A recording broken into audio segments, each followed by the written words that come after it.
1955, 7 years before the first Eon-produced James Bond film, Ian Fleming sold the rights to Casino Royale, his first novel to feature the character of super spy James Bond 007. The rights to this book were bought by a producer named Gregory Radoff for $6,000. When Radoff died in 1960, the producer Charles K. Feldman obtained the rights to the book. For years, Feldman tried to get a proper adaptation off the ground to no avail, until eventually a satirical script was written and sold to Columbia Pictures, who wanted to capitalize on the current spy film craze that the previous Eon Bond films had created. However, the production was plagued with behind-the-scenes problems from the beginning. Several writers and directors took a shot at making the film coherent. In the end, there are 5 credited directors and 3 credited writers, with one other uncredited director responsible for tying all the loose ends together, and at least 7 other uncredited writers who wrote drafts of the screenplay. The film boasts one of the largest star-studded casts of its era, and despite that, it was still met with mixed to negative reviews, with many critics agreeing that bigger and more expensive is not always better. The result is a goofy and dated film, which is also strangely unique. Its budget ballooned to 3 times its original number, yet was still a hit, pulling in $41.7 million, and to this day it is considered the 20th largest grossing of all the James Bond films.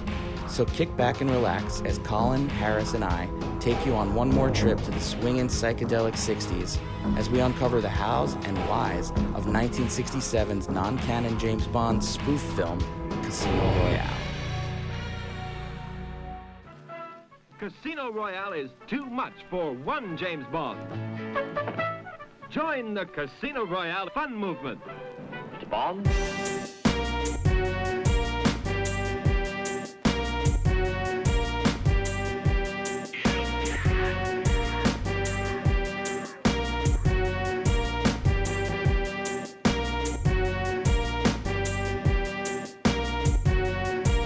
Peter Sellers is James Bond. Pettis is James Bond. Woody Allen is James Bond.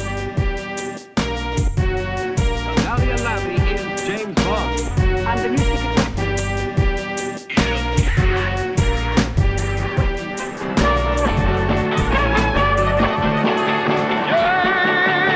Bond! They've got us on the run. Somebody else tried to perform the song, and I was like, hey, that's Nacho's song.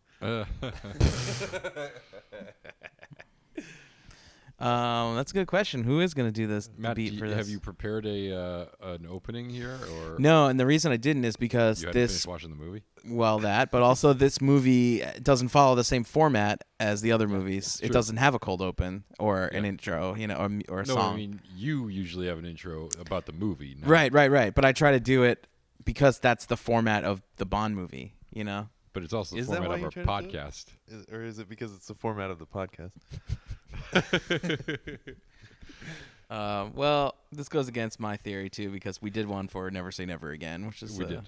But we didn't do one for Casino Royale because it is in fact not the Daniel Craig Casino Royale that we are talking about. That seems like a lame excuse. I think we should still do one. Well, Wait, are we recording? okay.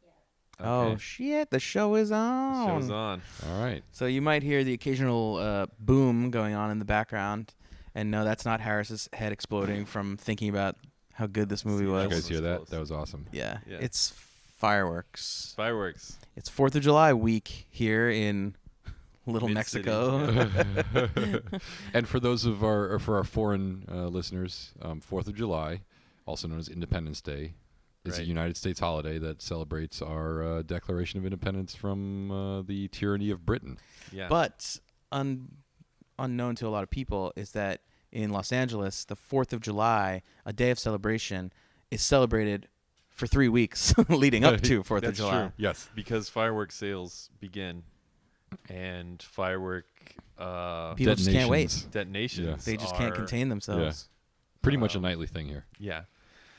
Yeah. So it's pretty good. The car alarms are bad. The fireworks are cool, but the car alarms are bad. I So can't we're believe gonna- car alarms are still a thing.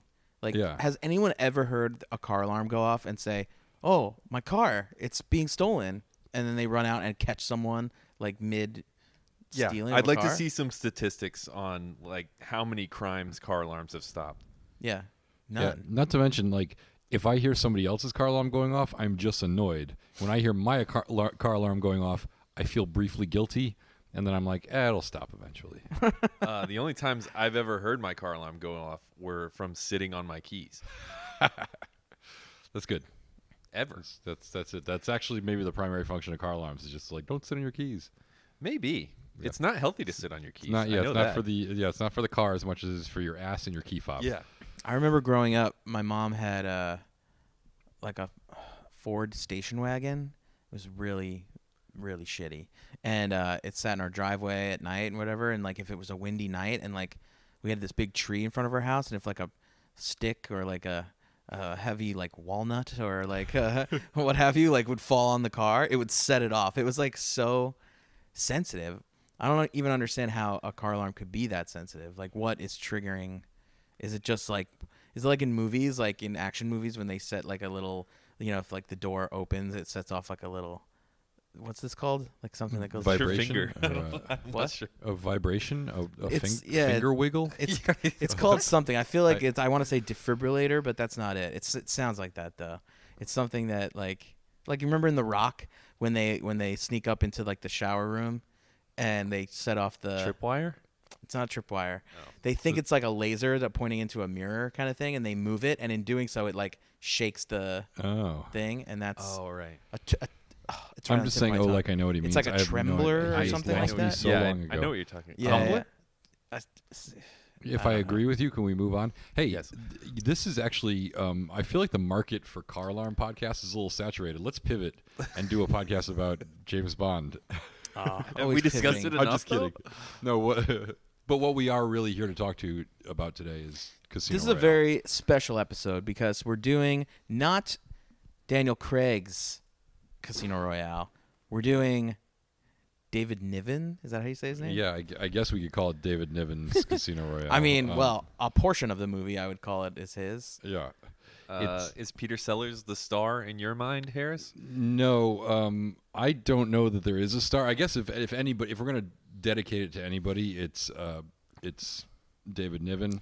This movie's directed by how many different people? It's directed by at least 4 or 5 if you count the guy who had to string it all together. I guess the real architect of this And movie. it feels like it. The real, Yeah, for sure. The real architect of this movie is a guy named Charles K. Feldman, who originally secured the rights to this.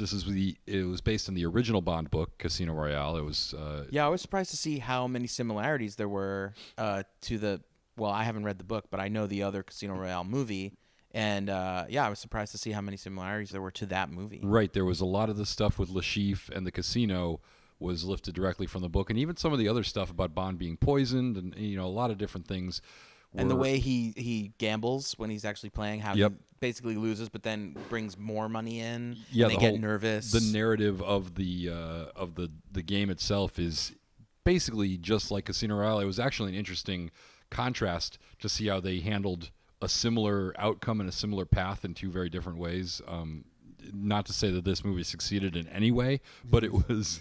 I interesting to- do feel like the Baccarat scene is the best because Orson Welles was my favorite part of the movie. He was my favorite part too. He was great, Oh, okay. Well, I don't know that I. His and I stupid don't even magic know tricks how to were play stupid, baccarat. but, And I like, saw the cards hitting the table, and I was like, "Yeah, you go, Bond." And No, like, I had definitely no felt idea. like there. There's that moment where he's doing his magic tricks, and this is. By the way, why? You know You why? could say that for many You know why? things. Because this is the most indulgent movie in the world. And also, at one, what were we saying before? That it was just unnecessary? There's nothing necessary about this movie. no. And you can see it a lot in Orson Welles loved magic, and he loved magic tricks, and he was an amateur magician. And actually, I think he was like a semi-professional magician. And he Fine, I'll do this movie, but only if I could do some of my amazing magic tricks. He insisted on his character doing magic, and they were like, "Yeah, what the fuck?" I think he's gonna do it. Yeah. I think he's gonna be in this thing. So yeah, exactly. John Huston, who was one of America's great filmmakers, directed the opening sequences of this movie. He also starred in them as M, with a pretty that mustache? with a pretty dodgy Irish accent. But Some of the that is- accents are. But not that good. is because John Huston loved Ireland, had become an Irish resident, several years earlier and probably said, yeah, I'll do the movie as long as you shoot it somewhere that's close by and I get to do an Irish accent. And they were like, everyone can do whatever they want. Every single person gets to do whatever they want. Yeah, pretty much. There are no wrong answers. Let's do it, you know? This movie felt to me like, and I think there are other movies from this era that have this same feeling. And Harris, I'm wondering if you know like the terminology for this type of movie, but it felt, and maybe it's just because it's like dated at this point, but it felt to me like one big inside joke. Like all these people know each other. They all hang out like outside of this movie, and they decided to make a movie. And like all the I didn't laugh once. There were no jokes. But I could feel the parts that were supposed to be jokes. But they're saying things that don't make sense to me. A lot of the stuff referenced either the other James Bond movies that were already out, Or the other book, movies of the or time. other movies of the time, or things that it seemed like the actors knew about specifically who were talking to each other, but maybe not everyone in the world. I'll give you an knew example. about it. Do you remember the part when they opened the manhole and they were going to go down, and there's some music that plays? Yeah, what the hell was that? Yeah, no one knows. Yeah, Except I mean, Harris. I don't know either. It was some reference to probably a movie that was popular at the time, or some other inside joke, or maybe it was a reference to one of the actors, because a lot of times these actors had a lot of weight, and people like knew them from certain things, and people would get those references. At the end, there is, for absolutely no reason, we get a cameo from George Raft flipping a coin, who you guys probably don't know, Could've except missed that it. he was a famous gangster character actor from the original Scarface, where he flipped a coin. He also parodied that image in Some Like It Hot, where he played a gangster flipping a coin, and then he's in this movie a few years later flipping a coin. He wasn't even a really famous actor, but everyone knew in that era, would have known who he was, and been like, oh, it's George Raft flipping a coin. Ha ha ha. It's not really a joke, but it's something that people are familiar with. This movie had so many cameos. Peter O'Toole shows up, I saw Peter uncredited, O'Toole. They to make a reference joke about him. being Peter O'Toole. Yeah. But he's not. That's he's why not he in- says Peter O'Toole, because it is Peter O'Toole. Well, he asks the main character if he's James Mason, and he goes, "No, I'm Peter O'Toole." No, he says, are you Somebody else. I thought it was James Mason. Richard Richard Burton. Richard Burton. Yeah, that's right. He says, "Are you Richard Burton?" And Peter Sellers says, "No, I'm Peter O'Toole." To Peter O'Toole, and Peter O'Toole says, "Well, in that case, you are the finest human being I've ever known." Right, exactly. And walks away. And everyone, it's once again not really a joke, Right. Yeah. but everyone It's would inside. have appreciated it. It's also just one of those things where they were When like, I saw that, I was like, I'm supposed to get it. right, But I don't. That's the whole movie. I was like, oh, I'm supposed to get this. There's stuff that you're supposed to get, but then there's other stuff. John Paul Belmondo, who's a famous French actor, shows up as the Legionnaire at the end in the fight scene. The French guy? Yeah, and he doesn't even have a real Those joke. jokes sucked. Yeah, Charles Boyer shows up as one Did of you the. notice that? Which part? When all hell breaks loose in the end, a French guy shows up, because the Americans show up, right, which we can talk about later. But then a French guy shows up, and he's like, oh, the French are here, but he says it in French, and he's like, oh, I'm sorry, I don't speak French. And then he pulls out the little English to French dictionary, and he's like, oh, the French are here. And he's like, oh, I understand now. But then he, punches someone out, because he's like, the good guy's punching someone out, but then it hurts his hand. Oh, yeah, I saw that. Because basically they're like, oh, the French are like weaklings. Yeah. Which And he says merde, and then he stops to translate it, but he translates it means as shit. ouch, when it really means shit, so that's kind of bizarre. This movie is all over the place, and this was very much of the era of like these 60s movies that is very counterculture. Like it's got a little feel of like Laugh In and stuff like that. The previous movie the architect of this film, if it had one, which it really doesn't, but the guy behind the whole thing is Charles K. Feldman, who secured the rights to the novel before anybody else did, and was originally going to make this novel, filmed the first version of a James Bond movie with Howard Hawks directing. Howard Hawks is the amazing American director who did The Big Sleep and Scarface and Red River, a bunch of other great movies. Lee Brackett, the famous Hollywood screenwriter, was going to write it, and Cary Grant was going to star as James Bond. And he was shockingly close to putting what would have probably been a very good movie together, and then it fell apart, and then it was sort of in transition for years. And then when they sort of got a script together, Dr. No came out, and then a bunch of other Bond movies came out. And by the time he had this property that he really couldn't do anything with, because they had established, hey, we're kicking ass at James Bond movies, stay off my corner.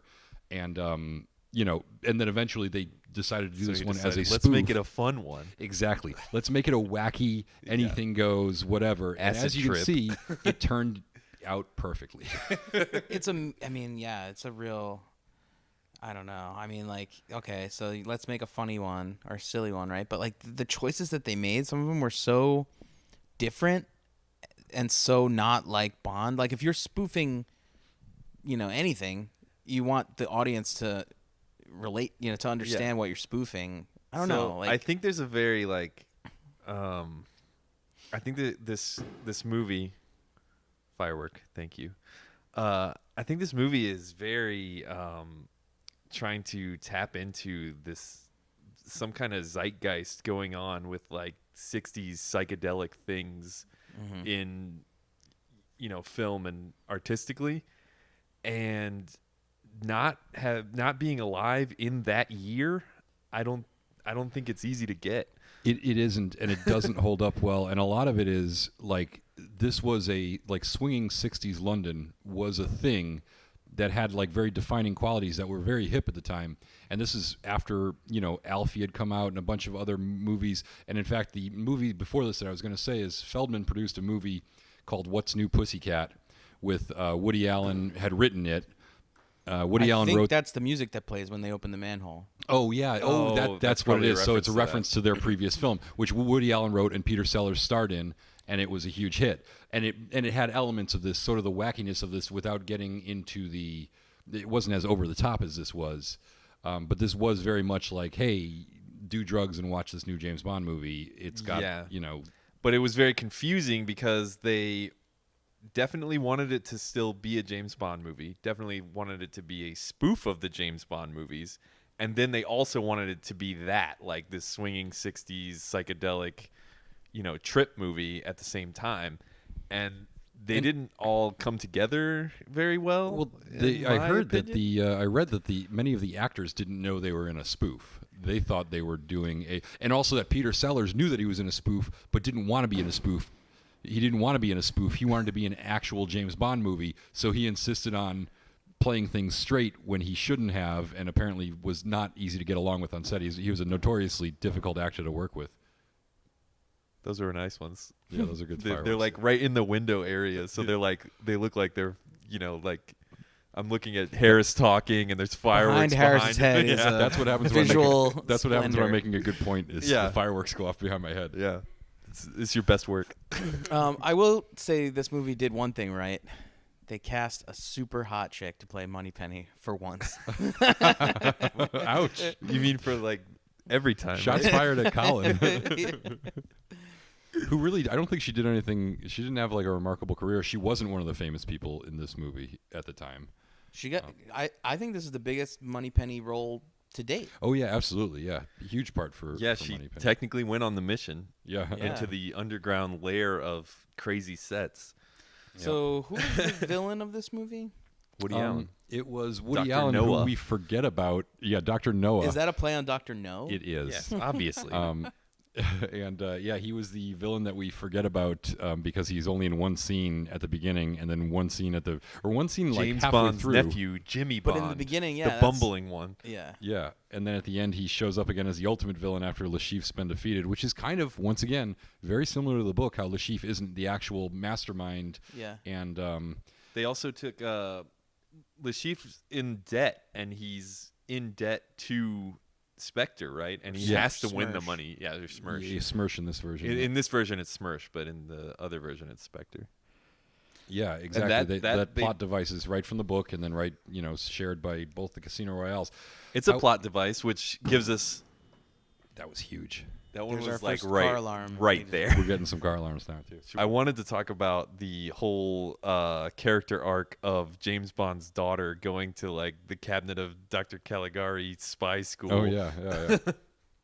Well, you want to just run through? You want to just run through this? Start at the beginning and run through this thing in order, more or less. Yeah. We don't have to do Together, or we're gonna make Colin do it.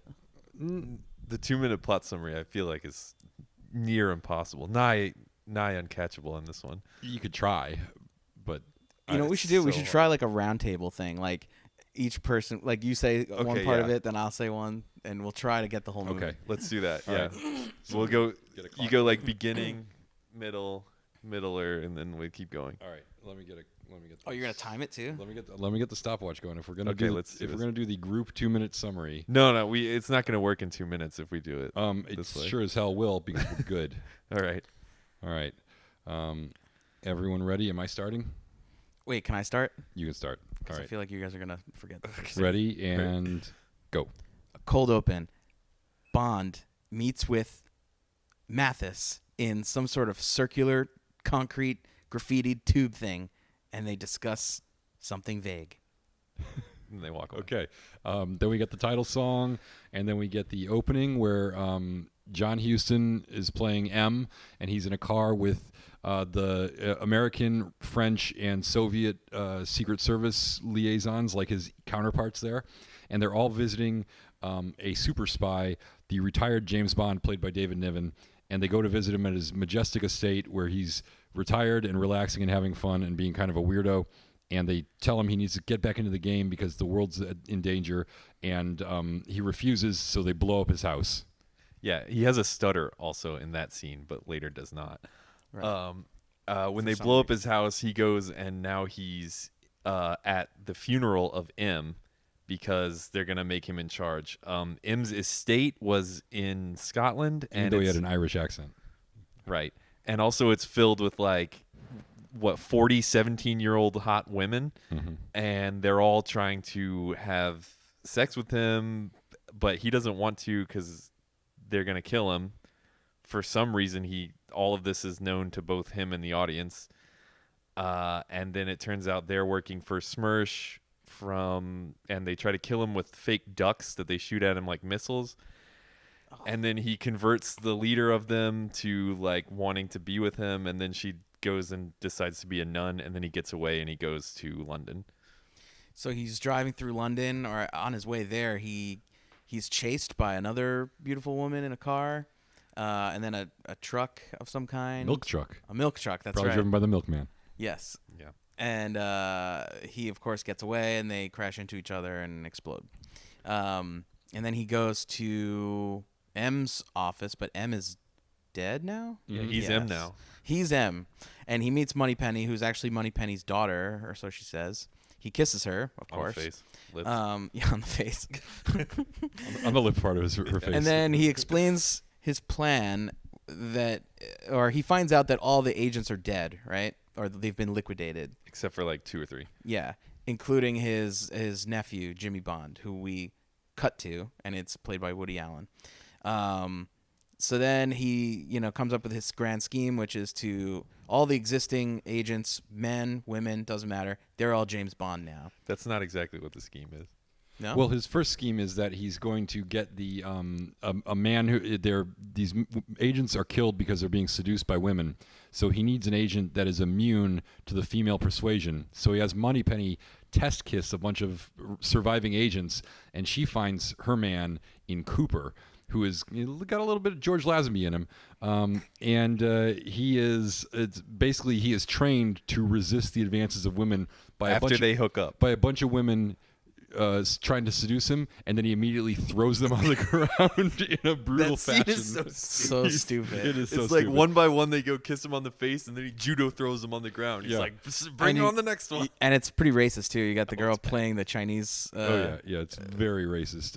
She's not And Chinese. then we are introduced to Vesper Lind, who of course is a major character in the book, and in this case, she is a former retired operative. This scene's insane. Who is now like an entrepreneur, played by Ursula Andress, and this is where we get the Look of Love theme, and she goes to recruit what's his name, Tremble.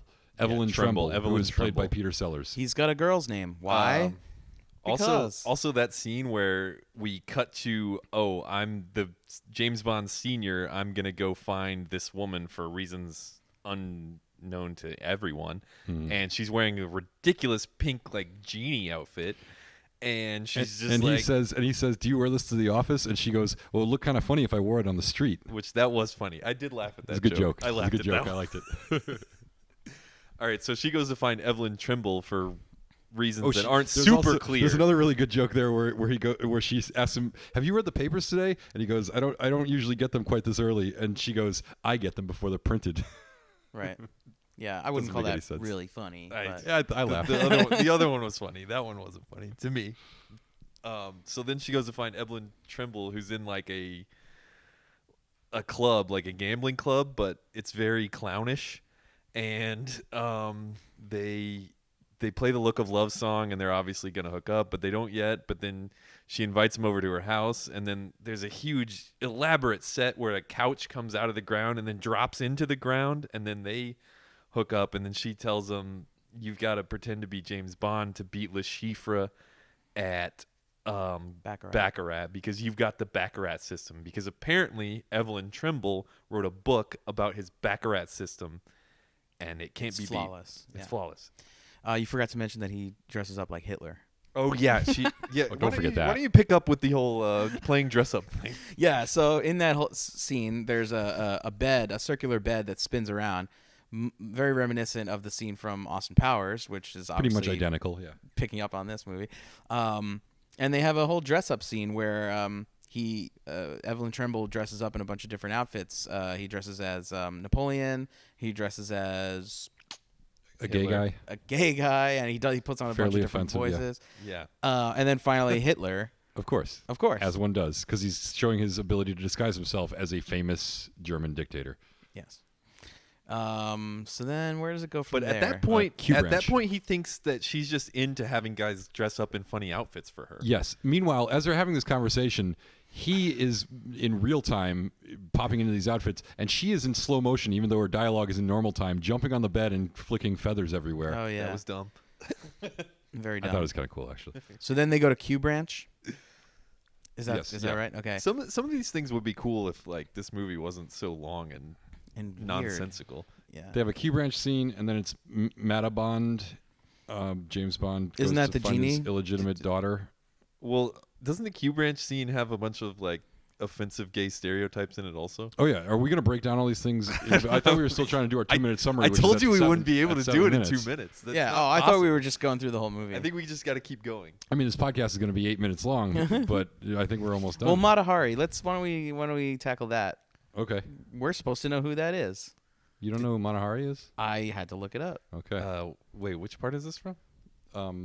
There's so It's a huge plot point. there's a huge plot point where David Niven's original James Bond. Oh, right. It Because has- after we picked up this whole plot line about Evelyn, we Well- suddenly go back to the other James Bond after it's been like a good 20 minutes. Well, this is the thing, and this is the thing about the movie. It's almost blocked out into sections Right. that are sort of independent stories. Right. And some of them work better than others, but they each have like a different main character. So there's like this whole Peter Sellers, Evelyn Trimble plot line where this new guy who's a Baccarat expert is recruited to be a spy and takes it a little too seriously and gets a little too into it and actually is shit at it and doesn't end well for him. Meanwhile, we have the retired James Bond coming out of retirement to be the new Right. M. Right. So let's pick it up with the retired. So the retired James yeah. Bond decides that he is going to find. Earlier, they had referenced the reason he retired was because he fell in love with Matahari, who is a famous, probably the most famous spy in the history of the world, which is why some people would know who that is, but not everyone. So she was a seductress and a dancer, and actually, there's a lot of historians that think that she wasn't actually a spy at all. She was just sort of a patsy who got blamed for a lot of shit. Or was at least not very competent and sort of took the fall for a lot of other people doing their job much more effectively. But the story here is that she was this beautiful spy that James Bond had an affair with, and he fathered an illegitimate daughter who he sent checks to, but did not actually raise at Gave all. to Yeah, an meet orphanage. at all. Oh, I also speaking of this movie's inside jokes, there's a ton of jokes about Matahari being like really slutty, Right. like yes. little throwaway lines of like jokes about that. Yeah. Okay, so So she meets him and says like some It's my He creepy. turn. goes to the Taj Mahal. I just wanted to interject. I'm we interjecting. lost the rotation. Okay, so he goes to India, I guess. Suddenly he's in India, and she does like an Indian dance, and then he's like, "Oh, I'm your father, James Bond, and I want you to be a spy." And she's like, "Oh, okay." And so he sends her to the Matahari's dancing and spying school. the Smersh spy school in Berlin, where she goes to London first with him, and then takes a cab to Berlin, which was another unfunny joke. And you can pick it up in Berlin, I guess.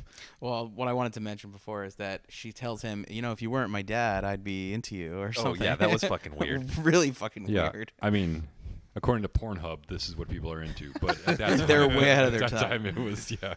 So yeah, she takes the cab to Berlin, West Berlin, of course, and she goes into what is it? It's like the school. It's The Mata Spy Hari's School. Spy spy school. dancing school. And it's like it looks like the house that Tim Burton built. Like all Right, it's like a haunted house, basically. All the East and West Berlin sets are very theatrical, and it's actually mimicking German expressionist movies like Caligari and Nosferatu and all these sort of eccentric. And I think I'm a little spotty, but I think she witnesses or she figures out that what's happening is Le Chiffre is auctioning off a bunch of like art, quote unquote. All of the characters through this like part of the movie, from the cab driver through all of this, all of the characters become total cartoon characters, basically. They're not drawn, they're not animated characters, but they are acting like they're animated characters. This section, which was directed by Ken Hughes, was definitely a section where they leaned into the camp nature of this movie very heavily, both in the performances and the sets and everything. And the jokes are very not funny, but also kind of stupid and obvious and silly.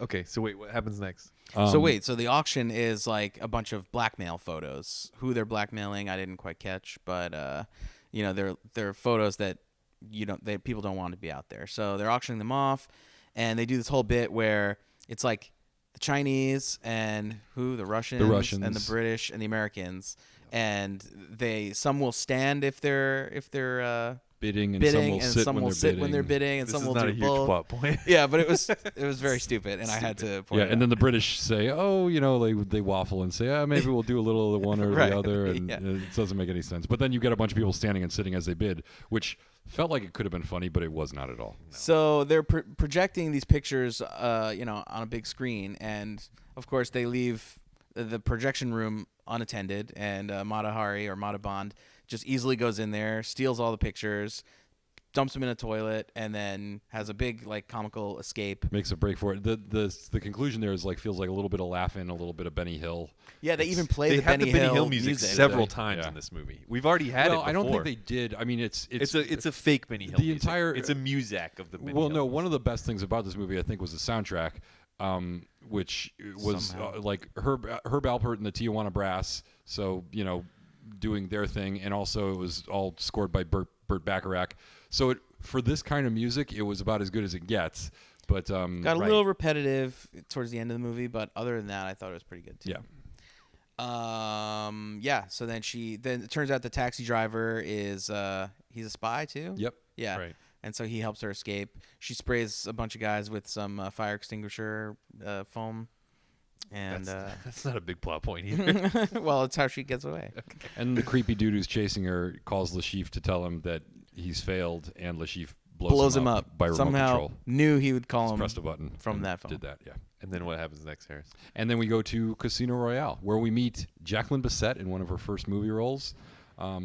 She's working at the hotel. She tries to seduce Peter Sellers, who is now Evelyn Tremble as James Bond. Right. When she walks in the door with some champagne to seduce him, he turns around and immediately shoots at her to try to kill her because he's like jumpy and he's getting into this whole secret agent thing. In reality, apparently, he shot the blank right at Jacqueline Bisset's face and burned her face and like caused real damage. And I don't know how she looked okay for the rest of the movie because by all accounts, it was not a good situation there. But she plays out the rest of the scene, obviously, with probably some makeup and a little recovery Maybe time. they shot that last or something. Yeah. But anyways, she tries to seduce him and fails. Also, that's a what's her name? situation What's where her like, name? hey, let's make a movie and just let everyone do What is her whatever they name? want to do. Doesn't work so good. Her name is like Molly Mrs. Goodthighs. Molly Goodthighs. Goodthighs. something yeah. like that. And she tries to poison him. Well, she basically drugs him, and he takes what's supposed to be an antidote to cure him of the drugs, but then it doesn't work, and he gets drugged anyways. And he gets woken up by Vesperlind. Yeah. And then he has to go down and play Le Chiffre at Casino Royale in a game in the titular Casino Royale in a game of Baccarat. Right. But we've already seen Orson Welles do at least 2 magic tricks at this point. Yes. Yeah, he's doing. I feel like the magic thing kind of worked in that like Well, the magic tricks are kind of dumb. It was the most and- entertaining part of the whole movie. Yeah, really. Well, I was like, how do you do that? Well, the thing is, like, Orson Welles kind of sells it. Like, he's so over the top. Like, That's hamming it why up- I liked He's it. hamming it up I was so like, much. yeah. And he's so over the top. But then I love the moment where Peter Sellers is like sold. Like, he's supposed to be like this. You know, he's trying to play it cool. And he's trying to talk tough. And he's like, oh, I'm gonna beat you at baccarat. And they're talking all this shit across the table. But then Orson Welles keeps on doing these magic tricks to sort of show him up and win over the crowd. And eventually, Peter Sellers is like clapping and being like, oh, again, Yeah. yay, more magic. Everyone applaud. This is amazing. There's a part where it basically goes silent and just holds a shot of him to make sure you can see he is impressed, because Right. that's because Orson Welles wanted to make sure he was impressed. Which I've been there because I actually was at a Thanksgiving dinner once out here in LA, and I don't know if I've ever told you guys this before. I've definitely told this story before, but I was at a Thanksgiving dinner. I get invited to this Thanksgiving dinner where the parent of one of my friends takes in all these strays for Thanksgiving, and we all go over to her family's house, and so I'm at this dinner, and somebody says, "Oh, so and so's friend is coming, and he's bringing his family, and he's a magician." And I'm not going to call him out by name, but it turns out he's like a famous magician and an actor. And I was like, oh, Jesus, a magician. Well, let's hope he doesn't do any fucking tricks, because I'm not 8 years old and I'm not going to be impressed by a magician. And at one point during the evening, after we've eaten and everything, people are like, hey, do a couple tricks for us. And I was like, oh, God, Jesus, you don't ask for it. God, we'll never get him stopped now if you get him started. And he doesn't have any cards with him or anything, so they find cards around the house, just random like airline cards and random cards. And he proceeds to do like a 45-minute impromptu, like close magic set that blows my fucking mind. And I was like, at the end of it, I was like, magic, I love magic, more. And it's like I turned into an 8-year-old boy. And then I saw him at Thanksgiving last year, and I hadn't seen him in a couple of years, and I didn't want to ask, but at the same time, I'd been telling everyone so much about this that everyone there was like, "Oh my God, we got to see the magic!" And he did it again and blew my mind. The guy's amazing. So, anyways, Have you guys been to the Magic Castle? No. yes, I have. Well, I've been through the driveway there. Was it a magical experience? I went back. It went right back out to Franklin, which I was Just surprised as expected. about. Yeah. Yeah, I was a little surprised that it just went right back to Franklin. I thought there'd be like a cave. Another dimension. Yeah, I would think what should happen, in my opinion, is you drive in off of Franklin, you go up to the front where the valet is or whatever, and then after that you drive kind of into the. Have you seen Willy Wonka and the Chocolate Factory? Yes. You drive through like the Willy Wonka and the Chocolate Factory cave, and then you go back out onto Franklin. Right. So That you- would make a lot more sense yeah. to me. Well, I think it would be interesting if you drove through to a different street, but then you ended up somehow back on Franklin. Like every street led to Franklin. Yeah. That would be magical. There's a lot of other magic stuff Except in for the Magic one Castle, that goes though. to Anaheim, I like the Magic and then Castle. it's like, oh, Yeah. it's going to take an hour to get back. But yeah, it's a wonderful place. I've been there twice fairly recently. Yeah, I really went off the rails there. I'm sorry. It's all good. Um, Oh yeah, this movie. Where were we at? We're still in the plot somewhere. yeah, we are. It is. The card game. Yeah, the card game. So very similar to how it plays out in the other Casino Royale and in the book Casino Royale. Bond is losing and losing and losing, and then he asks to up the bet, and he needs more credit, and they give him a line of credit, and then he wins, and just when we thought he was going to lose, he wins, and Lashif is screwed and has to, try to beg for his life from Smersh, who kills him. And that's The you movie skipped gets a big really part. surreal at one point because Oh. they capture him first. Well, they capture Vesper Lind, much like the other versions of this movie.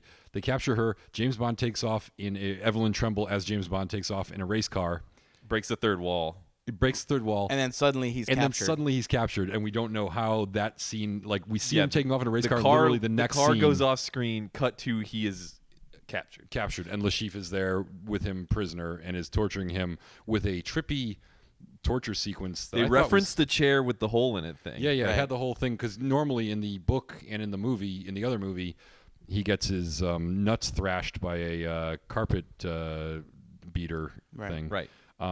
And they have that moment there, and then Lashif says he's not going to physically torture him; he's going to torture his mind.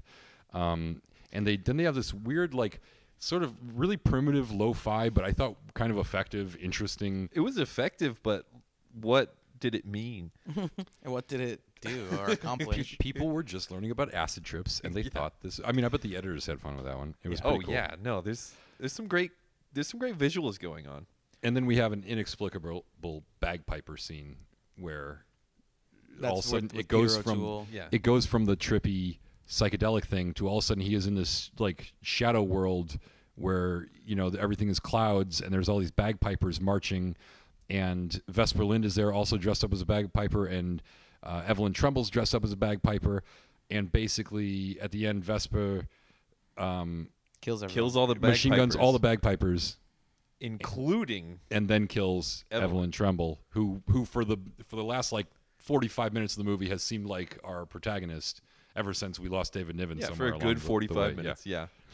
And they don't give you a lot of explanation before they just cut right back away to the David Niven plot line. There is so much in this movie that I felt like could be explained by. So Peter Sellers, the behind the scenes story is that Peter Sellers was always difficult to work with. This was one of the last movies he made. He had a really good run, like a really good 4-year run of like incredible movies where he made Being There, Lolita. Well, that was actually the last big movie he made in his career, just before he died. But he had this run here where he'd done Dr. Strangelove and What's New Pussycat and Lolita and a bunch of other things that I'm forgetting. He's in Lolita. I've seen Lolita. Yes, he is. Doesn't he look older though? No, he's that's James Mason plays the lead. He plays the other guy, Quilty. Oh, he's the other guy. Yeah, okay. yeah. Okay, I got it. So he had this whole run of movies where he was really in demand and was like this great, talented actor. And then he had a stretch where he wasn't working as much.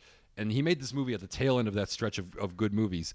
And then he sort of, I don't know, for whatever reason, maybe it was a reputation or maybe it was just bad selection. He didn't work a lot, and when he did work, it wasn't good. Maybe it was this movie.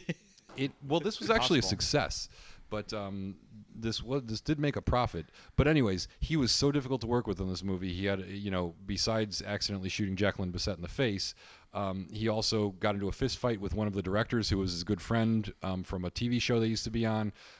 He also, apparently, he was the one who said Orson Welles should play Le Chiffre, but then had such a problem with Orson Welles. There's a lot of different rumors about why they had a problem, but refused to work with each other, so all their scenes had to be shot separately with doubles.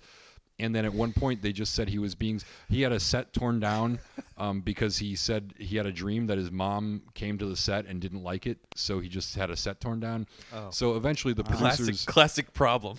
Eventually the producers just decided to let him go before he had finished filming his scenes. So that's the explanation for why some of his parts are choppy.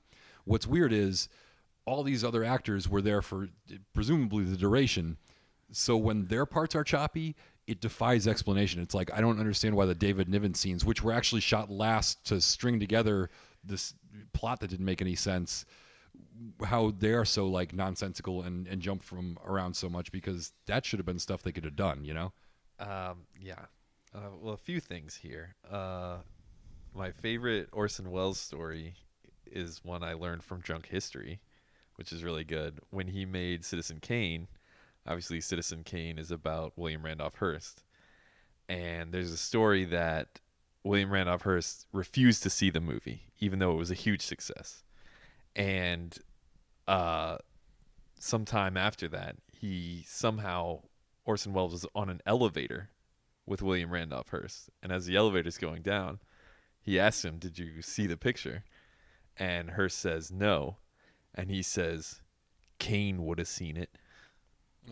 Because Kane is supposed to be like the Hearst character. And so he's saying like his character he created like that was inspired by this other person was almost like more dynamic than even this like real life, richer than real life person. Like, which I thought is a fun story. I thought you were going to tell the story about how Orson Welles ended up doing commercials for like frozen peas. And he's frequently drunk. There's outtakes for the wine commercial he does. It's like a champagne commercial. And Yeah, he's you can really watch them drinking during online. it. It's hilarious. Do you know what Orson Welles' final role was? Yes, forgot. I do. I used to know this, but I forgot. Yeah. It's a voice. I'll give you a hint. Oh, is it Simpsons? Nope. No. It's in the Transformers movie. Yep. He plays the planet? I think he plays the The Allspark? no, it's like there's like It's a the giant first movie, the Transformer cartoon plane. movie. The cartoon. The one from 1987 or something. Transformers the movie, I think it was called. Mm-hmm. Cool. We're on to the big finish.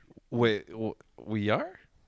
That's what happens. Oh, after because well, sort of. casino thing. We're still like 45 minutes out from the end of the movie. Like I know, where but we're the at. big finish starts 45 minutes after the end of the movie. There was something else I wanted to say. Like, since we got to the scene with the bagpipes and stuff like that, you know, when you go to a bar or a club or something, and they're doing the thing where they're like playing an old movie on in the background with no sound, and it's got to be like from the 50s or 60s, maybe 70s, but it's got to be like slightly obscure and have like crazy visuals. Yeah.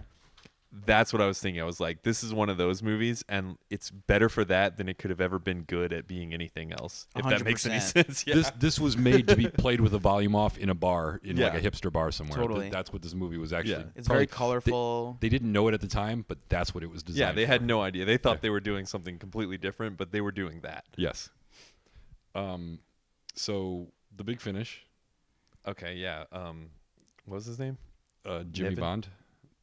No, the old Bond Senior. Oh, David Niven. David Niven. Well, Yeah. I mean, this end like is very choppy. I think I remember like so he gets killed in the dream sequence. Is it a Well, dream it sequence or didn't- like a trip?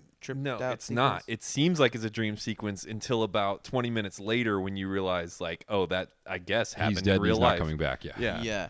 So then it just cuts to David Niven and Moneypenny and several other characters, and they're in like they're like trapped in like some kind of a cave room with like those like there was something that looks like a pod. Like, do you know what I'm Well, talking first about? we have the flying saucer. Oh, I totally forgot about returns. that. yeah, the flying Jimmy Bond saucer. returns in his God, flying saucer. That's so dumb. Yeah. So after Le Chiffre dies, we have the emergence of a flying saucer out of nowhere. I remember out loud being like, "That's so dumb." in And London, it's- right? And it's bad. Yeah, and it's bad. It's bad. Like it's bad sci-fi television production value in a movie that costs a ton of money. It really makes you appreciate Ken Adams and the sets that he was building, because this was more expensive than any Bond movie to this Well, point. you can tell why once you get underneath Casino Royale, like geographically. Right. Like, so underneath Casino Royale has, I think, like 10 or 15 sets under it, like Yeah. in terms of, and they're you all know, the painted production different, and yeah. It's insane, and they're all psychedelic. They're all like, is this a real room or is this like Right, and a lot of just them are a little a acid stagey and trip. theatrical, and Yeah. yeah, a lot of them have really funky colors. moving parts? Yeah, but this was originally budgeted for $6 million. It ended up costing 12, so they doubled their budget on this, and it still looks like shitty. Like these flying saucers look so shitty. It I looks wouldn't like, have been surprised if it cost like $20,1967. It made it's 40 so something, expensive so looking. At it made times. money. But anyways, so this flying saucer. Was by it's Smersh's plan to kidnap. Wait, who did they kidnap? Who do they Moneypenny? kidnap? A woman. They kidnapped the. Do they kidnap? Oh, they No, kidnapped, the Bond. They kidnapped Mata Bond Bond. Jr. Bond, yeah. So Yeah, they kidnapped female Bond Jr. Yeah, so the flying saucer kidnaps Mata Bond and Moneypenny and Bond and who else? Somebody else, right? No, just Moneypenny and Bond. David Niven go to rescue. Oh no, her. no, and the guy, the anti-woman. No, not the then, judo flipping not then. woman. Later, Yeah. they meet him there. So yeah. Sorry. So they go to Smirch But he is headquarters, there at which some is point. which is like actually a pretty trippy place. There's a lot of weird stuff going on. Far out, I think, would be the parlance of the day. And they finally confront the Smirch mastermind, Doctor. They're captured and they're taken to the Smirch mastermind, Dr. Noah, where James Bond discovers that he's made a double of James Bond, which he quickly overpowers, steals the machine gun, Easily. shoots the window, and reveals that Dr. Noah is in fact his nephew, Jimmy Bond, who resents him but cannot speak in his presence because he's so intimidated by him, which is another weird thing. Where Just like the why? stuttering thing. Like why? Yeah, Why yeah. they have that at all? I don't understand. Bond stutters and then Bond doesn't stutter, and it doesn't make any sense. It's so weird. And then by that point, I had actually forgotten Woody Allen was in this movie. He just had the very early scene early on, and then they didn't have him show up again. And then eventually they're trying to escape. He retreats to a woman he has captured, who I didn't know who this was at first. It's a callback to the judo flipping. It's a callback to the guy being trained by the Did you notice women that? who is judo flipping him, Cooper. The girl with the haircut. It was dark- a wig. Yeah. Haircut. Well, I mean, I know it's a wig, but Yeah. Yes, it's one of the women Right. who was trying to seduce Cooper, our man Cooper, who was the she's George, the one George who's tied down Lazenby on the looking guy. table where Yeah, you right. almost see her boobs. Yes. Yeah. Yes. I was watching it. I'm like, who is this woman? I don't Yeah, know. exactly. I know It's- I've seen her in the movie, but I don't know who she is. There's no way any normal person would remember who she was. I knew don't- it was a callback just because I was paying close attention to the judo flipping scene because I was like, what the fuck is this? But at the time, you knew it was a callback because it seemed like they were referencing her like she'd been in the movie before. And at the Because she same time, had. would it have shocked you if she was just a random character they threw into No, that? not Because at that's the all. kind of movie this is, where they might introduce a character at hour 1.5 Yeah.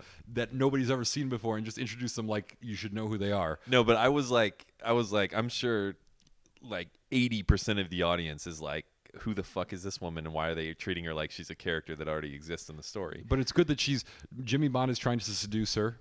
He is failing, and then suddenly she realizes that he's got these magic pills that apparently turn people into atomic bombs. Another thing that came out of nowhere. Dumb as hell. And she then That's only one of his master plans, though. The other yeah. plan is to make everyone into hot women or men under 5'5" or something. 4'10". 5'3", 4'6", or yeah, something something like like that. Yeah, very short.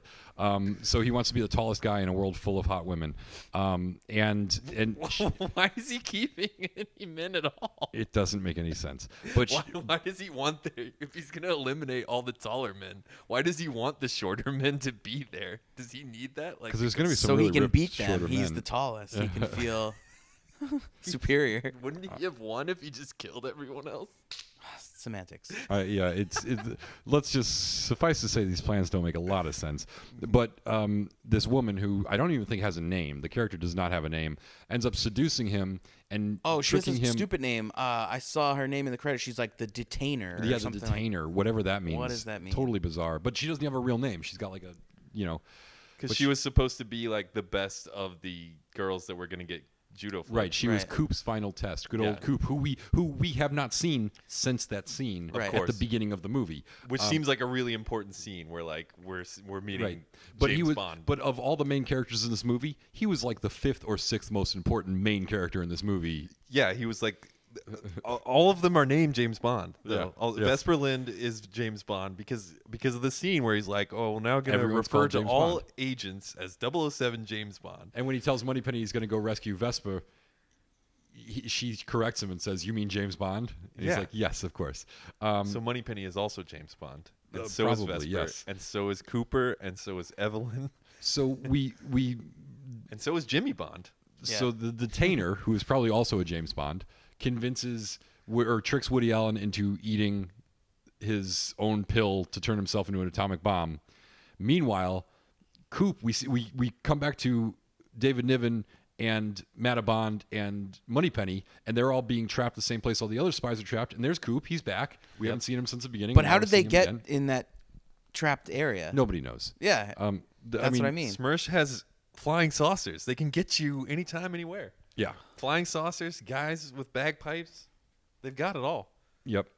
But we cut to them in between the scene of Jimmy Bond and this other woman that we don't know, which that scene's kind of playing out, and then it'll randomly cut away from that for like 5 seconds and cut to these people trapped in a room where we don't know how they're trapped. They're clearly trying to do something to get their way out of the room. We don't know any of the details. It's all totally random. There's a bunch of like weird sacks hanging around. Like it reminded me of Invasion of the Body Snatchers. Yeah, I didn't understand how they got to that room. Yeah, I or was really how they got confused out. by They that. were like clearly enacting some plan to escape the room, but none of it, like, they didn't give us enough material to go on, and it was only cutting to them for seconds at a time. Yeah, and that weird sack thing. What was that sack? Yep. It was like a Santa sack, but it looked more And they do escape. gross. And then the choppy editing, which was always choppy, gets really choppy because now we are in the second Benny Hill the scene, big or the fight, final Benny Hill the scene. final scene of the movie, where basically they get into a fight with all the Smersh agents, and they call for reinforcements, and the Americans show up. This is and when it's it gets really bad. literally So they're stock all footage. cowboys. Yeah, it's with stock footage. stock footage of like a bunch of cowboys on horses charging across in the the plains. West, the in Wild Utah. West. Yeah, like in Monument Valley, charging across the plains, and then all of a sudden they're in Smersh headquarters in cowboy outfits, shooting Which the is bad Casino guys. Royale, the which casino. is Casino Royale. Yeah, exactly. So they're in a casino. There's a bunch of cowboys now. There's a French Legionnaire. There's a bunch of gangsters. Apparently, there's a the bunch of whole James casino Bonds. was booby trapped with moving parts and guns. Oh, at one point the Russian roulette where the not the Russian roulette, the roulette wheel table turns into a flying flying saucer yeah. that's emitting poison gas for some reason. There are shooting people. seals. There are seals that are there are two. No, they're actually seals. They're sea lions, if we want to be precise. Yeah, There are precise, two yeah. sea lions Yeah, because this movie wants to be precise with anything. who are suddenly in the casino at the bar, and they are also James Bonds. If you they have 007 name tags, and they're also fighting each other. They're biting each other, and it's really scary. And the Native Americans have 007 written on their foreheads, painted. Yeah, Did They you notice also, that? when they bring in the Native Americans, they have them parachute in from an airplane screaming Geronimo. Oh, right. And the seals were Which sea they're lions. inside. The by sea the way. lions were my favorite part of the movie. And if anything sums this movie up, great. Did It you is- catch the chimpanzee with the Donald Trump wig? Yeah, under did you the that's table. There's immediately a I was like, chimpanzee oh, that it's looks Trump. exactly like Donald Trump. Yeah. Like well before Donald Trump was a thing. way before. Yep. He wasn't And, even born yet, was he? And there's a very think he quick was. gag of a room where he was born, but he wasn't Like barely born. what he he was a He young was like man. 20. He was Yeah. like prime age for. Yep. for He was this movie. he was in the process of dodging the draft at that point. True. So yeah, normally I would ask like, why would a roulette wheel ever be outfitted to fly and dispense laughing gas? But this movie just like broke me of even having those kind of thoughts. There's a quick gag where there's a room full of artists painting women gold. That's a reference it's so to fast. Goldfinger. Like 5 seconds or less Yep. of that. And then there's the pointless. So William Holden, who is a famous American actor, plays the head of the CIA, and he was in the earlier scene where they go to He's talk got to a James cool Bond. name. It starts with an R, I think. Ransom. Ransom. Yeah, he plays CIA director Ransom. Which he died in that scene where M died. Yeah. Did he not? Yeah. No, because I didn't see any of them die. I didn't even see M die. M gets his wig blown off in that scene. Oh, And that joke was a his little funny. toupee. Well, I want to go Oh, back and the talk about the toupee whole and the Scotland box? scene because Yeah, that the was Scotland way scene back was. there, though. But anyways, so it's all batshit nuts. And then meanwhile, Woody Allen is wandering through this crazy fight scene, burping up little animated clouds, and with every hiccup, he's got to count down because after like 300 of them, he will explode in an atomic blast. Right. And so he's counting down, and everyone else is trying to escape. And all the Bonds that we've been following, David Niven and Moneypenny and Matabond and Coop, are all trying to escape this place. And it looks like they're going to do it a Vesper. couple of times. And Yeah. Vesper, and then Who is a double crosser, right? yes, Yes. but they For never money. explain that. There's no Yeah. there's no real reason for her to do that. But they never During explain this. During that this happens in scene, the she book, and they reveals just that she's kept a double crosser. Yeah. Yeah. But it's a little distracting what's going on. it. And then they all blow up, and they all go to heaven, including Jimmy Bond. Who and then goes to hell. and then Peter Sellers, Evelyn Tremble gives him a dirty look, and he ends up going down to hell. And they have this weird little Tin Pan Alley jingle about like 7 little James Bonds went to Casino Royale. Yeah, I You hated nailed that. that right there. 6 That is little James exactly what Bonds it went sounds to like. heaven, and 1 little James Bond went down below. Yeah, it's like It's really exactly like And then that. it's over. And then it's, And then they do that, but the jingle continues as like the whole credits. And right, they yeah. sing Then that it just over and goes over right again. into the Yeah. credits, and then there's some more Tijuana Brass stuff, which is cool. But yeah, and that's the movie, and it is so fucking strange. It's bad. There's not a single part of this that makes any sense.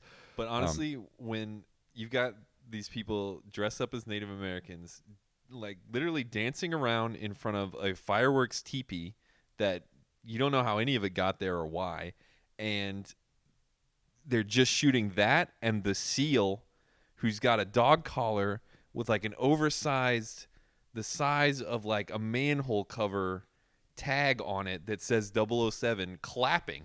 Yeah. And it's literally just like shots back and forth of that and the sea lion watching them and them dancing in front of the teepee and the sea lion watching them. And I was just like, no, please don't do this to me. My And it wasn't ironic funny at all to me. I was like, don't do this to me. Please. Like, why are you doing this? my biggest takeaway of this movie is like, I think I'll always use it as a reference when someone tells me that like a modern movie didn't make sense to them. You know, like, oh, Jordan Peele's Us. The ending confused me. It didn't make logical sense. Oh yeah, go watch Casino Royale.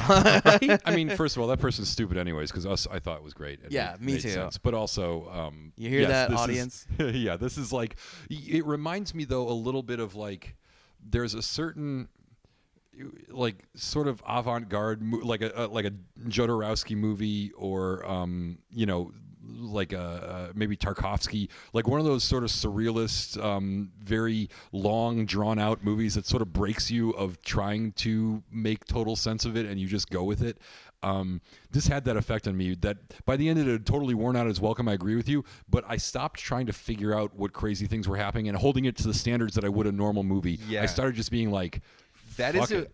I felt that a little bit too. It's a weird sensibility. I was like, I'm not enjoying this. It isn't working, but I've also like been broken of fighting against it. Yeah. You know, I almost feel like if you And it had enough happening like in each scene where it wasn't boring. You know, it was never boring. Yeah. Yeah, and It that's was what long. keeps you like. I thought it was kind of an easy watch for as long as it was. For a 2+ hour movie. Yeah. Yeah. And like, I think you guys are onto something. Like, it kind of swings somewhere in the middle. Like, if the far left is like an actual movie with a plot, and then the far right is just like nonsense. Images and nonsense. Yeah. Yeah, it like at certain points, it's like you can kind of follow it, and you're like, oh, okay, this has a story. Like, maybe it's not like funny that it's making me laugh at like the bullshit part of it, you know. Yeah. Like, I'll try to follow this, and then like and later then it'll on, go, it's, fuck you, sucker, gotcha. Yeah, and it We're kind not of making just any keeps damn going sense. back and forth, and you're like, I don't know what to make of this.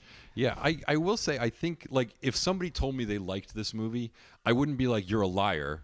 I would be like, I bet I could guess other things. I bet you like John Waters movies, like the bad ones that people don't get. Like, I feel like, but you've tried LSD. yeah. Like, if you enjoy camp and avant-garde cinema and stuff like that, you might find some value in this movie. I Yeah. think there's some really interesting stuff. And frankly, like, I was on board way earlier than you guys were because we didn't even talk about the Scotland scene.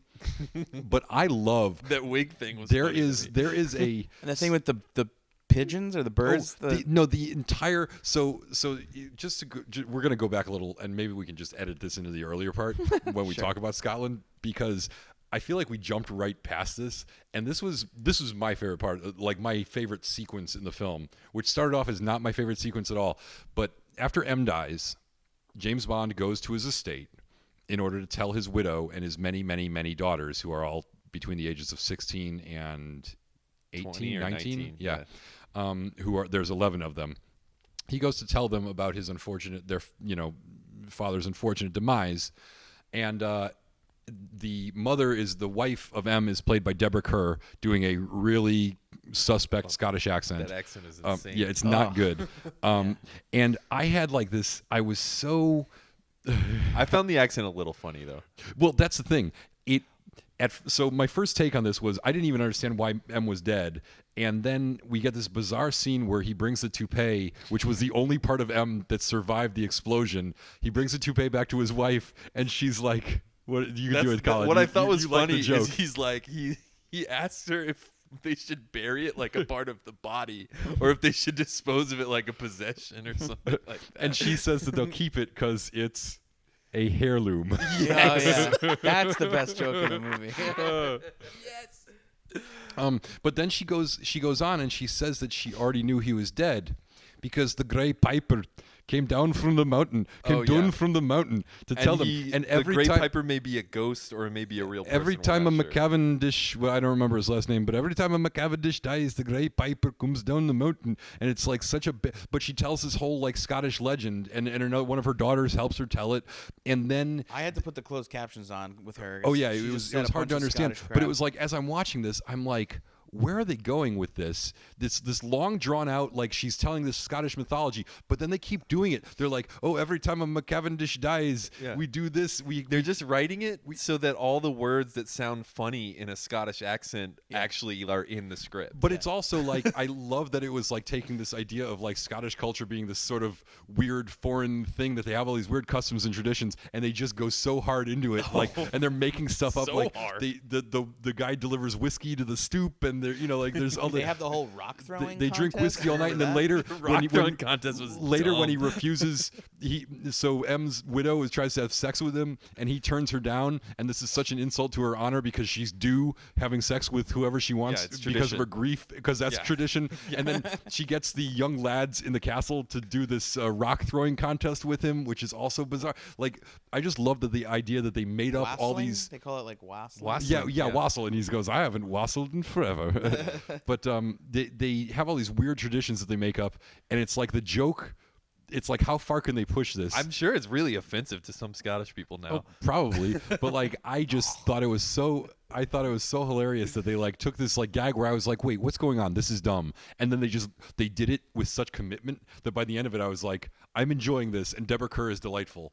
See, I kind of was on the same page with that, but it wasn't landing for me as much because at this point in the movie, up until after the scene with what's his name, Cooper, I was still really confused by the fact. This is before the scene with Cooper. I know. This is at From this point until after that, Right. I had a lot of confusion about the fact that the plot was just a porn plot.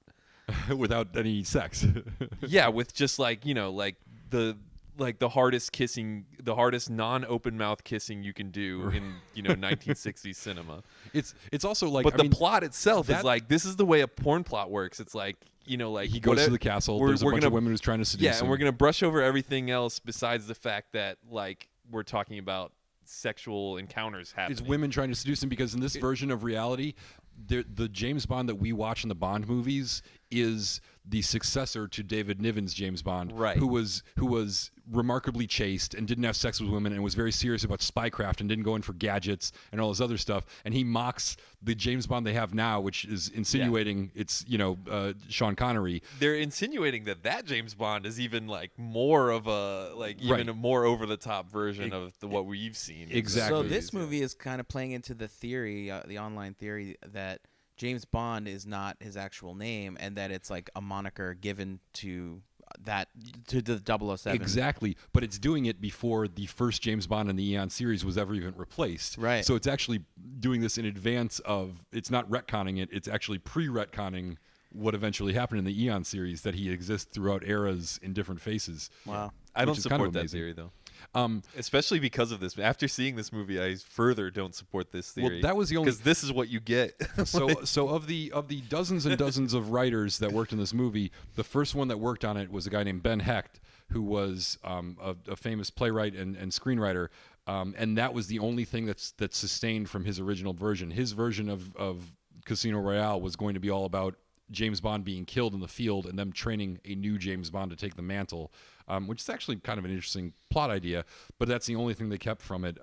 Between him and Wolf Mankiewicz and John Law and Michael Sayers, the credited writers, and then Woody Allen, Peter Sellers, Val Guest, Ben Hecht, Joseph Heller, Terry Southern, and Billy fucking Wilder, all He wrote this? uncredited writers on parts of this. And they also say John Huston and Orson Welles might have written some of the scenes too, but I believe Orson Welles wrote all of his own scenes. If I was told he that. definitely wrote all the magic tricks. Yeah, the only person that I know wrote And that's their own. most of his scenes. The only person that I know wrote their own scenes is Woody Allen, who had the great, when the introduction, they're lining him up for a firing squad in some South American country, and he goes, "You can't shoot me. I have a very low threshold for death.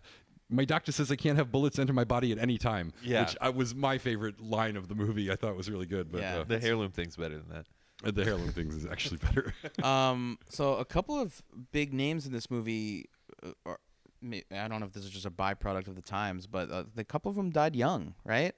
Like they had kind of tragic. Like I know Orson Welles, or Well, I don't know if you can call him young. How old was he when he died? We could look it up. I was surprised that Peter Sellers died at 50, He died young. which is youngish, but still older than I thought. And William Holden did too, I think. Yeah, William Holden did. How did William Holden die? Did he die? He like drank himself. Yeah, no, he and he fell banged and his head on a coffee he hit table. his Yeah, head on and a bled to coffee death table, yeah. drinking. Oh. Yeah, and once Lovely, again, right? it's kind of funny because it's like these guys. I feel like people aged different back then Yeah. because William Holden looks like he's 60-something in this movie, and I think he lived for several more years before he died. Because he was in Network where he looked much older. But like, I feel like people. Every once in a while, you see the age of somebody in these movies, and they're like my age, and I'm like, no, you look like a grandpa. Yeah. Some people did not age well, but It's like when you look at your parents' yearbook and like everyone just looks like an adult. right, exactly. Weird. There's I saw a meme about that. It was like a basketball meme, but it was like it was a shot of two basketball players from the 70s in the short shorts playing. And it's just like the caption is, "People don't look like this." I'm sure they were like 25, but they look like 35. Yeah. Yeah. This was also the start of a few actors' careers. Jacqueline Bisset is one of her earliest roles. Woody Allen, this is his second acting role. He had a very small part in What's New Pussycat. And he had been a writer for a long time, but this is like his first time in front of the camera. And I believe he said that when he saw this movie and how poorly run it was, and how the producers didn't know what they were doing, and how much money they had, and they were throwing money at everything, and how they just weren't organized, Inspired him to that's when direct. he realized that he should be a director, because he was like, oh, I could do this so much better, and basically he did, almost. He really didn't. I think he didn't really act a lot outside of his own stuff after this, and pretty much immediately started writing and directing his own movies. Yeah, that's pretty interesting. Also, like, this movie, more so than any of the Bond movies we've seen so far, like, really reminded me of Austin Powers. Austin Powers, like, heavily, I don't know if it Took a bunch of cues. Spoof the spoof. Well, Yeah, it it's- embraced the era, and that's one thing that didn't make sense always, because Bond was sort of he never was like a product of the times quite so much as this. Like, he was never in the swinging 60s, which Austin Powers was definitely. Right. Well, like the stories were, but the Bond character stays the Bond same. was straight. In the Eon Yeah. ones, Yeah. the Bond Bond, was a square. character stays a lot the same, no matter Right. what era he's in. Right. Bond was always a square, and Austin Powers clearly isn't, and that took a lot, I think, from this feeling of this. and the music, they brought Burt Bacharach for Austin Powers. Of course, They play that stuff. and used He's in the Look movie. of Love, yeah. Which that was another. Yeah, I that's really, in Austin Powers. I really liked a lot of the like. I really liked the Ursula Andress Peter Sellers scenes that didn't make it with like they had the sunken floor couch bed thing, which was like a popular thing at the time, was for people to just build lifts around risers around the outside of their room and just have a sunken couch in the middle of the room. But this couch actually sinks into a secret layer. But I love when they go like I liked when they walk through the fish tank, when the Look of Love actually plays for the first time. Oh, yeah. And they walk behind the fish tank. That's like in slow motion, and it's awesome. And I love the scene I did where not like that. It's so slow that I was like, come on. but I kind of liked and Peter Sellers gives a weird look to the fish. I just felt like that was kind of they captured like a great shot there, and you could clearly see that some directors really had an eye for these kind of things and were very much style over substance, and others, like the John Huston scenes at the beginning, the Scotland scene and the opening scene, were very much just like the real world. We've got lines, we've got scenes, we're going to shoot them the right way, we're going to get the point across, and they were very well cut together, and they made perfect sense. And then you have these other ones that are sort of abstractions, and I liked her jumping on the bed with the feathers going everywhere. That was fun too. So I thought there were moments that made a lot of sense. And There is a nipple in this movie for our eagle-eye viewers out there. was there? I didn't catch Yeah, it. it's Ursula Andress for like a split second. Oh well. Guys, I did my Guess I'm gonna have I did to. my You bit. did your part. Yeah. I still Way go to back to this is the perfect hipster background bar movie Yeah. that's playing in the background. You're not really paying attention, and then somebody is like half drunk, buzzing, or like maybe had one drink, and they notice that oh, this is on TV. Wow, what's happening? Yeah. They're like, what is? They sound like that. There's something to you saying, if someone told you that they like this movie, you wouldn't think they're an idiot, because it's not like it's. I mean, it's bad, but it's not like a bad. It's wacky. I would call it wacky over bad because I could see someone liking this movie for just how kooky and wacky it is. Yeah. I think it would be bad for you to watch it too much, Yes. but not If necessarily this is bad your for you to favorite watch movie, it once. I might judge you a little. Yeah. Yeah. Yeah. Agreed. But yeah, I definitely don't think this is like a reprehensible. It's not a film without value, although, like you said earlier, it's one of the least necessary movies ever made. Oh Yes. yes. Yes. Yeah, it's weird. And they spent so much money too, and should let we- so many people do whatever they want. Yeah. Well, that was the thing. They were just like, hey, let's just. It was indulgent. It was like just let the people play, and it made money. So I guess you can't knock it. But I think it's really interesting that because I think we've been in that situation where you're sitting around talking to friends and you're like, oh, we should just make a movie where we just do whatever we want. And this is right? why. But you always know that would never work. Yeah, this is why you know? can't do that. And it's crazy because this is what $12 million and a popular movie where that happened and probably it some doesn't drugs. work. Yeah. But in that time in 1967, Yeah. it could be done for Yeah. like a bunch of money with whatever you wanted. It's you know? worth noting that this made money and people went and saw it, but it was not ever popular, and the critics were not fans. So this was, this was not successful You know what I was thinking about? in that sense. Partially because they have what's the one called out today? Yesterday, is it Yes, where the guy Yesterday, he yeah. like knows all the Beatles songs? Yeah. I would love to have been like a fly on the wall after the Beatles saw this, Right. Yeah. like them just talking about Yeah. what they thought about Mhm. this. It would have been. It would have been In the interesting. time too, like not like not years later when they like, oh, remember when we saw that? The Yeah. opening shot of this movie is a fade up to a graffiti wall of that like circle that And it they're says the Beatles, in, and it but says spelled wrong. The Beatles, and it's spelled wrong, and it's in French. I think it's like les Beatles or something. Well, I think it was because they were in France in that opening scene. right. So It's probably real graffiti. Les Beatles. Yeah. I mean, can we even rank Beatles. this thing? Do you guys want to rate it? Yeah, we should. We should go. We ahead did and the give other our double O. non-canon movies. It so sort we of kinda have to do doesn't. this. It doesn't fit with a lot of the our previous ratings because it just doesn't. This is not the same kind of movie, But we might as well just give it a 00 score just for posterity's sake. Yeah. I feel like it has to get the lowest score possible because Okay. how can are any of the other movies we've done Maybe we should do a different worse scale. than this? Hang on a second, because there are definitely Bond movies that I liked less than. Like, if you were going to force me to sit through like some of the Bond movies that I have hated, I feel like there are even some Bond movies that you guys like quite a bit that I probably would rather watch this again than. Really? Like, Thunderball is so long. It's a very long movie. That's a tough one to sit through again. This movie is also very long. Yeah, but it goes faster. I feel like I would get more out of watching this movie again than I would out of watching Moonraker again. Even though Blasphemy. What's yeah, wrong with you? you guys love Moonraker though. That's so good. Just because you guys don't understand why that movie is so bad doesn't mean I have to agree with you. Poor Harris. I I just think feel this bad should be for you. rated on a different scale. I think we should use. What did I like give From Russia with Love? I would put it on a not From Russia with Love. What did I give On Her Majesty's Secret Service? Because I feel like that's the one. I think you gave it like a 4. I'm not sure. That's the one this reminds me of. I would probably shit, rate it what the similar to that.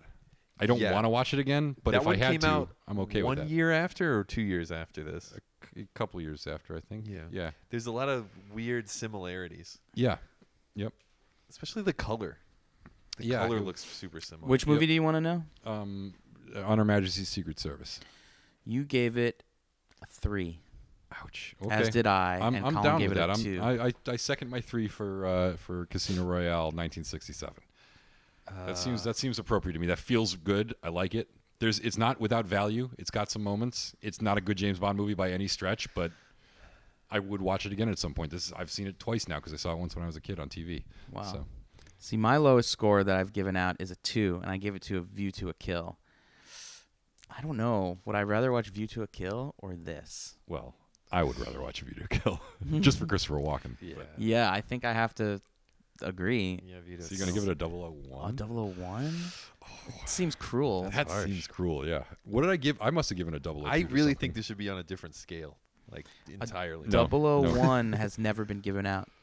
Have I given a 002 to anything? Yes, you gave a 002 to 3 movies. We should cut all this. But I'm Moonraker? curious. Yes, Moonraker. That. Octopussy and Tomorrow Never Dies. Ouch. Yeah, I would say I would rather watch this movie than all 3 of those. So Only you're- slightly. Only slightly, but yes. So you're giving it a 3. I'm giving It's it a on 00 par with 003. I feel Our Majesty. Yeah, I feel right in line with that. That feels very good to me. Wow. It's a really confusing movie. Very confusing movie. It is. Hey, so is Tomorrow Never Dies. Tomorrow Never Dies made a lot of sense to me. Yeah. Especially our friends at Norelco.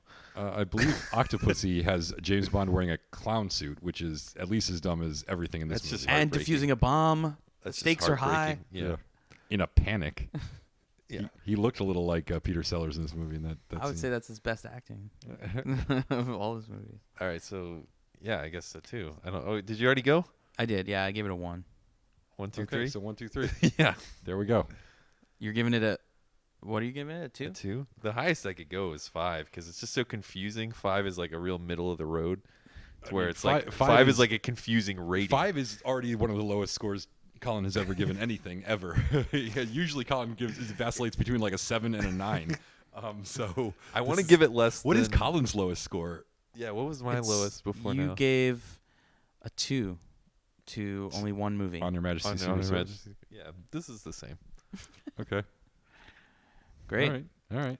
All right. So There it license to watch. Absolutely not. Nope. I mean, on mute at a cool bar. Yeah, that's the way. License to watch, yes. In conditional license to watch. All right. I'm gonna If take you're this. if you're really adventuresome and if you're on LSD also. Yeah. Yeah. I'm gonna take this time to shout out, give some shout outs that are long overdue. My buddy Max did the theme to Die Another Day, for the last episode. He goes by the alias Suburb. It's spelled with the U's are V's, so it's SVBVRB, pronounced Suburb. Colin, do you want to shout anyone out? Yeah, let's give a shout out to the who was it that made the World Is Not Enough song again? Oh, it was me and Matt. What? Harris didn't know that Good until job, right guys. now. I'm impressed. We thought you would spot it for sure. No, not at all. You know what was funny? Because so I talked to Tim. Well, I just told you before this podcast that I thought that was I thought Die Another Day was a tough one to do because it was already kind of a beat. But I thought I love The World Is Not Enough. Yeah, one. you loved ours. Yeah, and I did. I made sure you said it before you knew who made it. Yeah, all right. Well, I'm on We asked board. you like several times. I'm on board. Now do something with this Casino Royale mess. You got Herb Alpert, the Tijuana Brass. You got Burt Bacharach. You pick your choice. You got the little Tim Pan Alley, James Bond. Da, da, da, da. Do you think you get Tim to do this again? I don't know. I'll ask him about it. But Is he I'll talk to retiring? him. from by his the way, Bond song? I don't know if he wants to the- retire from it or not, but he did not. He could not do The World Is Not Enough one. And then when we did it, he said in a complimentary way that it sounded like something I would make. Oh, that's which nice. sounds. I mean, that's sounds sort of like egotistical, a backhanded but yeah, compliment. But he was like meaning to actually be like a compliment. Like no, like it's really good, but also I hear like your taste in it. Well, incidentally, the soundtrack for this movie, the Herb Alpert and Tijuana Brass soundtrack to this movie, is for some reason, whatever reason, is thought of as one of the most technically like well-made recordings ever. Is something that I randomly read somewhere that apparently they really recorded the hell out of it, and it's There was a in lot of pristine technical condition. things going right. All those sets moved perfectly. All those shots were in focus. There's some very good technical things going on. They in the did movie. some stuff in this movie, and now somebody's got to turn it into a beat for the theme song. Yeah, It could be you. it could be. Yeah, I'm thinking about it right now. Alrighty, so I guess that's it, right? Do you guys have anything else you want to say? No, just that James Bond will return. James Bond will return. Only one of in- him, though, Yes, Yeah, only thank one God. this time. in Casino So Royale. seven. Casino Royale 2006, baby. Thanks for listening. Subscribe, rate us, email us, call me. Just call me any night. I'm available. Let us know what you think. I want to hear from you. Yeah. Hit up Reddit. Hit up that inbox. All right. See you next time. Bond.